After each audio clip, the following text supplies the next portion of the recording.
Europe அமெரிக்காக்காக wait பண்ணிட்டு இருக்காங்களாம். அமெரிக்காக்காக Europe ஏங்க வெயிட் பண்ணணும்? கேஸ் வேண்டாமா சார்? ரஷ்யாவினுடைய கேஸ் வேண்டான்னு சொல்லி நிப்பாட்டி வச்சாச்சு. ரஷ்யாவினுடைய கேஸ் உக்ரைன் வழியாக ஸ்லோவேக்கியாவில் வந்து அப்படியே யூரோப்புக்கு வர்றதையும் எங்களுடைய இந்த டீல் முடிஞ்சிருச்சு அப்படின்னு சொல்லி உக்ரைனை தடுக்க சொல்லியாச்சு. அப்படின்னா இந்த வின்டர் சீசனில் யூரோப் அமெரிக்கா என்ன செய்ய போகிறாங்க? என்ன விக்கி, இதெல்லாம் அவ்வளோ பெரிய விஷயமா? ரஷ்யா உக்ரைன் போரில் யார் அடித்தாங்க அப்படின்னு சொல்லுவிக்கி அப்படின்னு நீங்கள் கேட்டிங்கன்னா அதை விட ரொம்ப இம்பார்ட்டண்ட்டான ஒரு அப்டேட் தான் இந்த அப்டேட். பார்த்து முடிக்கும்போது உங்களுக்கே இதனுடைய தேவை என்ன அப்படிங்கிறது புரியும். உங்களுடைய நண்பர்கள் வெளிநாட்டில் இருக்காங்க அப்படின்னா இதனுடைய உண்மைத்தன்மையை நீங்களே சோதித்து பார்த்து கொள்ளலாம். எல்லாத்தையும் பார்த்துடலாமா?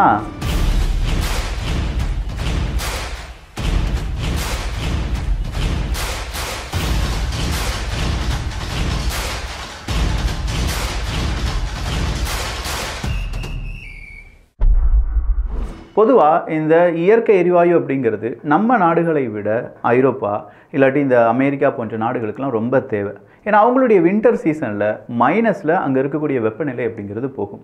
ஒவ்வொரு வீட்டையும் ஹீட் பண்ணணும், ஹீட்டர் அப்படிங்கிறது இருக்கணும். அதுக்கு கூடுதலாக அவங்க பயன்படுத்துறது எது அப்படின்னு பார்த்தீங்கன்னா இந்த கேஸ் தான். அதாவது எலக்ட்ரிசிட்டியாக இருந்தாலுமே கேஸ்லேருந்து உருவாக்கக்கூடிய எலக்ட்ரிசிட்டி அப்படிங்கிறதையும் அவங்க பயன்படுத்துவாங்க. ஸோ எல்லா தேவைக்கும் இயற்கை எரிவாயு அப்படிங்கிறது தேவைப்படும் போது அடுத்ததாக யூரோப் என்ன செய்ய போகிறாங்க அப்படிங்கிற ஒரு கேள்வி இருக்குது. ஏன்னா ஸ்லோவேக்கியா போர்க்கொடி தூக்குனாங்க. அந்த ஸ்லோவேக்கியாவுக்கு உக்ரைன் வழியாக வரக்கூடிய கேஸ் ஸ்லோவேக்கியா வழி தான் ஐரோப்பாவுக்குள்ளே என்ட்ரு ஆகணும். அதனால் அவங்களுக்கு டேரிஃப்லாம் கிடச்சிட்டு இருந்துச்சு. பைப்புக்கான டேரிஃபாக இருக்கட்டும் இல்லாட்டி இந்த கேஸ் இந்த போகிறதா இருக்கட்டும் எல்லாத்துலேயுமே அவங்களுக்கு ஒரு வருமானம் வந்துட்டு இருந்துச்சு. இது எல்லாமே சடனாக நின்றுருச்சு. உக்ரைன் சொல்லிட்டாங்க இல்லை டீல் முடிஞ்சிருச்சு, இனி எங்களுடைய பைப்லைன் வழியாக ரஷ்யா அவங்களுடைய கேஸை யூரோப்புக்கு ஏற்றுமதி செய்யக்கூடாது அப்படின்னு சொல்லிட்டாங்க. இப்போது ரஷ்யாட்ட இருக்கக்கூடிய ஒரே ஒரு வழி என்ன அப்படின்னு பார்த்தீங்கன்னா துருக்கி தான். துருக்கி வழியாக கொஞ்சம் கேஸ் அப்படிங்கிறது யூரோப்புக்கு ரஷ்யாவால் கொடுக்க முடிஞ்சாலும் அது ரொம்பவே கம்மியான குவான்டிட்டி தான். ஸோ இதை விட கூடுதலாக ஏதாவது வழி இருக்கா அப்படின்னு சொல்லி யூரோப்கிட்ட கேட்கும்போது அமெரிக்கா சொல்கிறாங்க, நீங்கள் பயப்பட வேண்டாம், உங்களுக்கான கேஸை நான் தாரேன் அப்படின்னு சொல்கிறாங்க. ஆனால் கேஸை கொடுப்பாங்க, என்ன விலைக்கு கொடுப்பாங்க அப்படிங்கிறது தான். கடந்த சில வருடங்களை எடுத்து பார்க்கும்போது இந்த வருடம் கேஸை யூரோப்பில் இருக்கக்கூடிய ஒவ்வொரு மனிதனும் 3 மடங்கு விலை கொடுத்து வாங்க வேண்டியதாக இருக்கும். அதற்கான புள்ளி விவரங்களை நான் சொல்லிடுறேன். அதே மாதிரி தங்கத்தினுடைய விலை அதிகரிப்பதற்கான வாய்ப்புகளும் இருக்குது. அது ஏன் அப்படிங்கிறது இன்னொரு வீடியோவில் நம்ம பார்க்கலாம். அக்யூவெதர் அப்படின்னு சொல்கிற ஒரு அப்ளிகேஷனை பற்றிலாம் நீங்கள் கேள்விப்பட்டிருப்பீங்கல்ல. இந்த அக்யூவெதர் அப்படிங்கிறது வெதர் ரிப்போர்ட்டை சொல்கிறதுக்கான ஒரு முக்கியமான ஒரு நிறுவனம். அவங்களுடைய அறிவிப்பின்படி கிட்டத்தட்ட அடுத்த வாரத்திலிருந்து 40 ஸ்டேட்ஸ் ரொம்ப பெரிய அளவில் குளிரில் நடுங்க போகுது அப்படின்னு சொல்கிற அறிவிப்பை கொடுத்துருக்காங்க நெக்ஸ்ட் வீக்கில் இருந்து. ஸோ நெக்ஸ்ட் வீக்கில் இருந்து 250 மில்லியன் மனிதர்கள் குளிரில் நடுங்க போகிறார்கள் 40 ஸ்டேட்ஸ் அப்படின்னு சொல்லும்போது குளிர் வாட்டி வதைக்க போகிறது அப்படிங்கிற உண்மை நமக்கு புரிஞ்சிருச்சு. ஏன் நம்ம ஊர்லேயே ஊட்டி கொடைக்கானல்லாம் இந்த அளவுக்கு பனிப்பொழிவு அப்படிங்கிறதுலாம் இல்லை. ஆனால் இந்த வருடம் மிகப்பெரிய அளவில் பனிப்பொழிவு அப்படிங்கிறது இருந்துச்சு. நம்ம ஊட்டி கொடைக்கானலில் நிறுத்தி வச்சுருக்கக்கூடிய வாகனங்கள் காலையில் வந்து பார்க்கும்போது மேலே எல்லாமே ஐஸ் கட்டி மாதிரி இருந்தது. அப்போ இங்கேருந்தே தெரியுது உறைபனி அப்படிங்கிறது நம்ம ஊர்லேயும் உறைபனி இருக்கக்கூடிய மேற்கத்திய நாடுகளையும் எப்படி இருக்கும் அப்படிங்கிறது. ஸோ உறைபனி அதிகமாக இருக்குது அப்படின்னா ஒவ்வொரு வீட்டுக்கும் ஒவ்வொரு தொழிற்சாலைக்கும் அந்த ஹீட்டிங் பர்பஸ் அப்படிங்கிறது அதிகமாகும். அப்போ ஹீட்டிங் பர்பஸ் அதிகமாகுது அப்படின்னா அங்கே இயற்கை எரிவாயுனுடைய தேவை அதிகரிக்கும். அவ்வளோதான். இந்த டீலை நம்ம புரிஞ்சுக்கிட்டாலே அடுத்ததான் நான் சொல்லக்கூடிய பிரச்சனைகள் என்ன அப்படிங்கிறது உங்களால் ஈஸியாக புரிந்து கொள்ள முடியும். நிறைய நம்ம ஸ்டேட்ஸ் அப்படின்னு சொல்லுவோம்ல, ஏகப்பட்ட ஸ்டேட்ஸ் இருக்குது. இல்லினாஸாக இருக்கட்டும், டெக்சாஸாக இருக்கட்டும், லூசினாவாக இருக்கட்டும், இந்தியானாவாக இருக்கட்டும், இப்படி எல்லா ஸ்டேட்ஸ்லையுமே கிட்டத்தட்ட ஜனவரி 13-15ஆம் தேதி வரை குளிர் வாட்டி வதைக்க போகிறது அப்படிங்கிற தகவல். இன்னொரு 9 நாள் இருக்குல்ல விக்கி, அதுக்கு முன்னாடி என்ன நடந்துட போகுது அப்படின்னு கேட்டிங்கன்னா இங்கே இருக்கக்கூடிய மக்கள் எல்லோருக்குமே இயற்கை எரிவாயு தேவைப்படும் போது எப்படி அமெரிக்கா யூரோப்புக்கு தேவையான இயற்கை எரிவாயுவை எக்ஸ்போர்ட் பண்ணுவாங்க அப்படிங்கிற ஒரு கேள்வி தான். இதை விட இன்னொரு முக்கியமான ஒரு விஷயம் இருக்குது.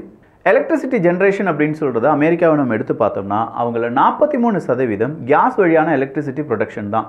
அது மட்டும் இல்லாமல் ஹோமில் ஹீட்டர்லாம் உபயோகப்படுத்துவதில் 45% இந்த இயற்கை எரிவாயு தான் பயன்படுத்தப்படுது.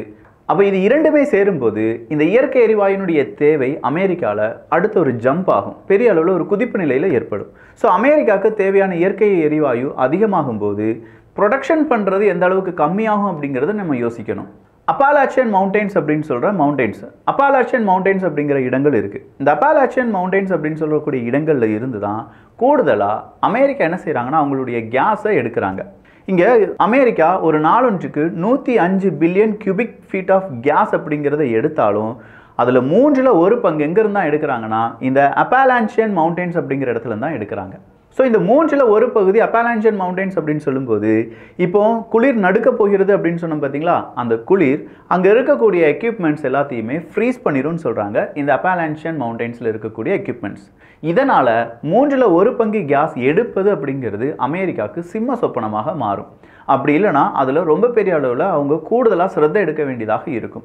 ஸோ அந்தளவுக்கு கேஸ் எடுக்க முடியுமா, மூன்றில் ஒரு பங்கு கேஸை அவங்களால இனிமேல் எடுக்க முடியுமாங்கிற கேள்வியே ஒரு வாரத்துக்கு அவங்கக்கிட்ட இருக்கும். ஸோ கேஸினுடைய தேவை அதிகமாகுது, இன்னொரு இடத்துல கேஸ் மேனுஃபேக்சரிங் இடமே ஃப்ரீஸ் ஆக போகுது. அப்படி இருக்கும்போது அங்கேருந்து கேஸ் அப்படிங்கிற அப்படிங்கிற போது இந்த கேஸ் அப்படிங்கிறது எடுக்கக்கூடிய அந்த ஒரு அப்படிங்கிற போது இந்த கேஸ் எடுக்கிற அளவும் குறைய போகிறது. அளவு குறைந்து தேவை அதிகரிக்கும் போது ஹை டிமாண்ட் இருக்கும்போது கண்டிப்பாக விலை அப்படிங்கிறது அதிகமாகும். இங்கே தான் சிக்கல் அப்படிங்கிறது ஆரம்பிக்குது. அமெரிக்காவுக்கே இவ்வளோ விலை கூடனா தான் கேஸ் அப்படிங்கிறது கொடுக்க முடியுங்கிற ஒரு நிலைமை வரும்போது அமெரிக்கா நீ ஒன்றும் பயப்படாதப்பா நான் உனக்கு கேஸ் தாரேன்னு சொல்லியிருந்தாங்கல்ல, என்ன விலைக்கு யூரோப்புக்கு கொடுப்பாங்க? ஒரு கேள்வி வருதா? 2024 பொறுத்த வரைக்குமே 16.5 பில்லியன் கியூபிக் ஃபீட் பெர் டேல இவங்களுக்கு கொஞ்சம் ஷார்ட்டேஜ் இருந்ததாக சொல்லப்படுது. ஸோ 2025 பெர் டேல இதை விட கூடுதலான கேஸினுடைய அளவு அவங்களுக்கு ஷார்ட்டேஜ் ஏற்படலாம். யூரோப்பில் ஆல்ரெடி கேஸ் ப்ரைஸ் அப்படிங்கிறது இன்க்ரீஸ் ஆயிடுச்சு. கடந்த அக்டோபர் 2023 கம்பேர் பண்ணி பார்க்கும்போது இப்போ 3லிருந்து 4 மடங்கு விலை அதிகமாக கொடுத்து தான் கேஸ் அப்படிங்கிறத அவங்க இம்போர்ட் பண்ணிட்டு இருக்காங்க. கிட்டத்தட்ட ஜனவரி 2, 2025 நம்ம எடுத்து பார்த்தோம்னா ஆல்மோஸ்ட் $550 பெர் 1000 கியூபிக் மீட்டருக்கு அவங்க விலை கொடுத்து வாங்கிட்டு இருக்காங்க. பெர் 1000 கியூபிக் மீட்டர் அப்படின்னு சொல்லும்போது அது 3 மடங்கு விலை அதிகம். ப்ரீ கிரைசிஸ் அப்படின்னு சொல்கிற அந்த டேட்டா கூட கம்பேர் பண்ணி பார்க்கும்போது ஸோ 3 மடங்கு விலை அதிகமாக கொடுத்து இவங்க வாங்கும்போது அதை கன்சியூமர் கையில் போகும்போது அதை விட 1 மடங்கு எக்ஸ்ட்ராவாக அவங்க லாபம் வச்சு விற்கிறாங்கன்னா எகெயின் கன்சியூமர்ஸுக்கு யூரோப்பில் வாழக்கூடிய மனிதர்களுக்கு கேஸ் ப்ரைஸ் அப்படிங்கிறது கொஞ்சம் ஹெவியாக தான் இருக்க போகுது. டிசம்பர் மாதத்திலிருந்தே இந்த கேஸ் ப்ரைஸ் அப்படிங்கிறது இன்க்ரீஸ் ஆனாலும் இந்த ஜனவரியில் அவங்க இதுக்கான பீக் அப்படிங்கிறத பார்ப்பாங்களாம்.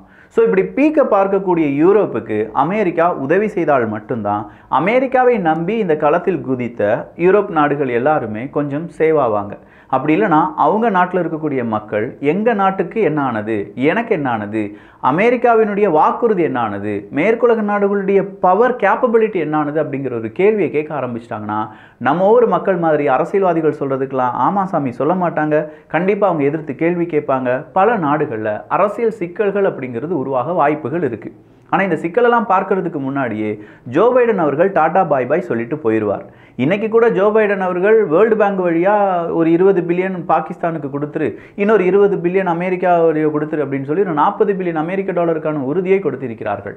அடுத்த நாட்டை என்ன மாதிரியான பிரச்சனையை ஏற்படுத்தலாம், அவங்களுக்கு இந்த 40 பில்லியன் அமெரிக்க டாலர் போகும்போது தீவிரவாதம் எப்படிலாம் வளரும் அப்படிங்கிறத பற்றிலாம் அமெரிக்காவுக்கு எந்த பிரச்சனையும் கிடையாது. ஆனால் டொனால்டு ட்ரம்ப் அவர்கள் வரும்போது அடுத்ததாக சிக்கல்கள் அதிகரிக்கும். ஸோ இந்த இடத்துல ஜோ பைடன் அவர்கள் என்ன நினைக்கிறாருன்னா, அவர் போகிறதுக்கு முன்னாடி என்னென்ன செய்ய முடியுமோ, என்னென்ன லாபங்கள் தனியார் நிறுவனங்களுக்கு கொடுக்க முடியுமோ அத்தனையும் செஞ்சுட்டு போகணும்னு நினைக்கிறார். அதே தான் இந்த கேஸ் விஷயத்துலேயும் நடக்குது. ரஷ்யாவிடமிருந்து நீங்கள் கேஸ் வாங்காதீங்க, நான் எப்படியாவது வாங்கி தரேன்னு சொல்லி ப்ரைவேட் செக்டார்கிட்ட போகிறது, ப்ரைவேட் செக்டார்ஸ் அங்கே கூடுதலான விலை வைத்து இங்கே மக்களுக்கு கொடுப்பது, இது தொடர்கதையாக இருப்பதால் யூரோப்பில் இருக்கக்கூடிய மக்கள் அவதிப்பட போகிறார்கள். அது மட்டும் இல்லாமல் இப்போ பெரிய அளவில் இயற்கை பேரிடர்கள் அப்படிங்கிறது எல்லா நாடுகளிலுமே வந்துட்டு இருக்கு. குறிப்பாக யூரோப்லாம் நம்ம எடுத்து பார்த்தோம்னா கூடுதலான பனிப்பொழிவுலாம் வரும்போது அதுக்கான விஷயங்கள் இல்லாட்டி அதற்கான தேவைகள் என்ன அப்படிங்கிறத ஒவ்வொரு அரசாங்கமும் செய்யும்போது உக்ரைனுக்கு தேவையான ஃபண்டு கொடுப்பதில் சிக்கல்கள் உருவாகும் அப்படின்னு சொல்லப்படுது. இதுதான் உக்ரைனுக்கான அடுத்த பயம். ரஷ்யா உக்ரைன் போரில் இன்னைக்கு நாங்கள் கிவுக்கு எதிராக பெரிய ஒரு தாக்குதலை செய்ய போகிறோம் அப்படின்னு சொல்லி ரஷ்யா சொன்னாங்க.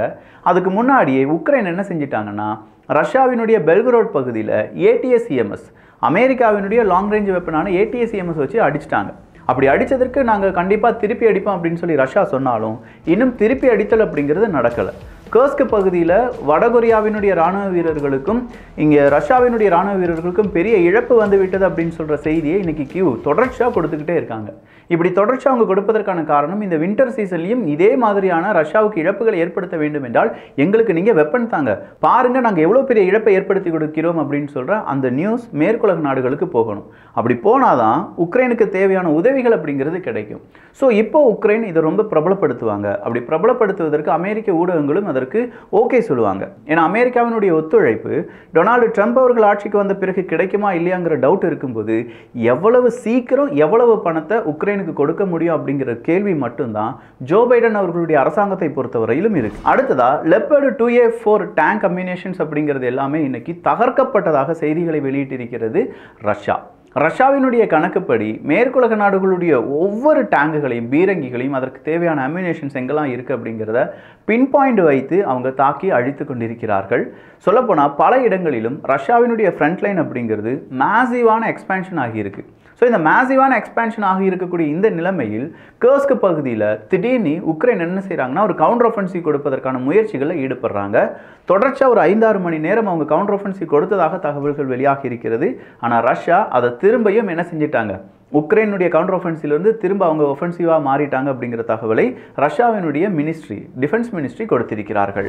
ஸோ இவ்வளோ விஷயங்கள் பார்க்கும்போது ரஷ்யா உக்ரைன் அந்த போரில் கேஸ் உக்ரைன் வழியாக போகிறத நிப்பாட்டினதுனால எவ்வளோ பிரச்சனைகள் வருது அப்படிங்கிறத நீங்களே புரிஞ்சிருப்பீங்க. இவ்வளோதான் பிரச்சனை அப்படின்னு சொல்லி பார்த்தா இல்லைங்க, கோல்டு ரஷ் அப்படின்னு சொல்கிற ஒரு செய்தியை நான் வாசித்தேன். அது என்ன கோல்டு ரஷ் அப்படிங்கிறத வேறொரு பதிவில் பார்க்கலாம். அப்போ இந்த பதிவு எப்படி இருந்துச்சு, ரொம்ப நாலேஜபிளாக இருந்ததா இல்லை இது வந்து ஒரு வேற லெவலில் இருந்துச்சு அப்படிங்கிற உங்களுடைய கருத்துக்கள் இங்கே வரவேற்கப்படுகின்றன. எல்லோரும் வியூகத்தில் தமிழ் வியூகத்தில் இணைந்திருங்கள். நல்லதை பகிர்ந்து நல்ல சமுதாயத்தை உருவாக்குவோம். நன்றி, வணக்கம்.